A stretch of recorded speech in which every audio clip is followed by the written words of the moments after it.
ಮಾಡ್ತೀನಿ, ನಾವ್ ಜೊತೆಲಿ ವರ್ಕೌಟ್ ಮಾಡ್ತೀವಿ, ಜಿಮ್ಮು ಒಂದೇ, ಊರು ಅಂದ್ರೆ ಇರುವಂತ ಏರಿಯಾ ಒಂದೇ, ಕಂಟಿನ್ಯೂಸ್ ಆಗಿ ಫೋನಲ್ಲಿ ಮಾತಾಡ್ತಿರ್ತೀವಿ. ಒಂದ್ ರೀತಿಯಲ್ಲಿ ಹೀರೋ ಹೀರೋಯಿನ್ ತರ ಕೆಮಿಸ್ಟ್ರಿ ಇದೆ ನಂಗೂ ಮತ್ತೆ ಅವ್ರಿಗೆ.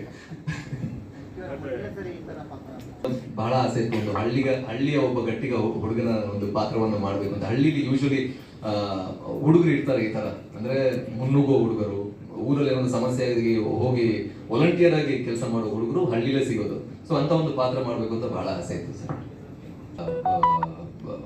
ಇದು ಅಂದ್ರೆ ಎಸ್ ಸರ್ ಬಗ್ಗೆ ಹೇಳ್ಬೇಕು ಅಂತ ಹೇಳಿದ್ರೆ, ನಮ್ಮಂತ ಆಕ್ಟರ್ಸ್ ಗಳಿಗೆ, ವಿದೌಟ್ ಬ್ಯಾಕ್ ಗ್ರೌಂಡ್ ಬರುವಂತ ಆಕ್ಟರ್ಸ್ ಗಳಿಗೆ ಟೆಕ್ಸ್ಟ್ ಬುಕ್ ಅವರು, ರೋಲ್ ಮಾಡೆಲ್. ಅಂದ್ರೆ ಝೀರೋ ಇಂದ ಬಂದು ಒಂದು ದೊಡ್ಡ ಎಂಪೈರ್, ಇಡೀ ಇಂಡಿಯಾದಲ್ಲೇ, ಬರೀ ಇಂಡಿಯಾ ಅಂತ ಹೇಳಲ್ಲ, ವರ್ಲ್ಡ್ ಸಿನಿಮಾ ಅಂತ ಹೇಳಕ್ ಇಷ್ಟಪಡ್ತೀನಿ ಅವ್ರ ಬಗ್ಗೆ ಹೇಳೋದಾದ್ರೆ. 100% ವರ್ಲ್ಡ್ ಸಿನಿಮಾಗೆ ಒಂದು ದೊಡ್ಡ ಎಂಪೈರ್ ಕಟ್ಟಿರುವಂತಹ ನಟ ಅವರು ನಮ್ಮಂಥವ್ರಿಗೆ ಎಲ್ರಿಗೂ ರೋಲ್ ಮಾಡೆಲ್. ಸೊ ಅವರು ತಗೊಂಡಿರುವಂತ ಮೊದಲನೇ ಬೈಕಲ್ಲಿ ನನಗೆ ಗೊತ್ತೇ ಇರಲಿಲ್ಲ, ನನಗೆ ಅಂದ್ರೆ ಸಿನಿಮಾ ಮುಗ್ದು ಇನ್ ಪ್ರಮೋಷನ್ ಶುರು ಆಗೋವರೆಗೂ ನನಗೆ ಗೊತ್ತಿರಲಿಲ್ಲ. ಅದೊಂದು ನಮ್ಮ ಡೈರೆಕ್ಟರ್ ಒಳ್ಳೆ ಸ್ಪೈ ಏಜೆಂಟ್ ತರ ಕೆಲಸ ಮಾಡಿದ್ದಾರೆ ಅಂತ ಒಂದು ಟಾಪ್ ಸೀಕ್ರೆಟ್ ಇಟ್ಟಿದ್ರು. ಬಟ್ ಹೇಳ್ತಾ ಇದ್ರು, ಸರ್ ಈ ಬೈಕಲ್ಲಿ ಏನೋ ಒಂದು ಸ್ಪೆಷಾಲಿಟಿ ಇದೆ, ಅದು ನಿಮ್ಗೆ ಗೊತ್ತಾಗುತ್ತೆ.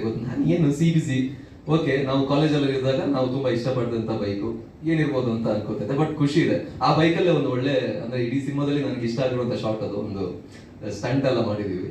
ಸೊ ಖುಷಿ ಇದೆ, ಯಾವಾಗಲೂ ಮೆಮೊರಿ ಇಟ್ಕೋತೀನಿ. ಅಮ್ಮ ಅವ್ರ ಮನೆಗೆ ಹೋದಾಗ ನನಗೆ ಗೊತ್ತಿರ್ಲಿಲ್ಲ ಅಲ್ಲ, ಶೂಟ್ ಉದ್ದಕ್ಕೂ ಗೊತ್ತಿರ್ಲಿಲ್ಲ. ಗೊತ್ತಿದ್ರೆ ನಾನು ಆ ಬೈಕ್ ನಾನೇ ಇಟ್ಕೋತಾ ಇದ್ದೆ.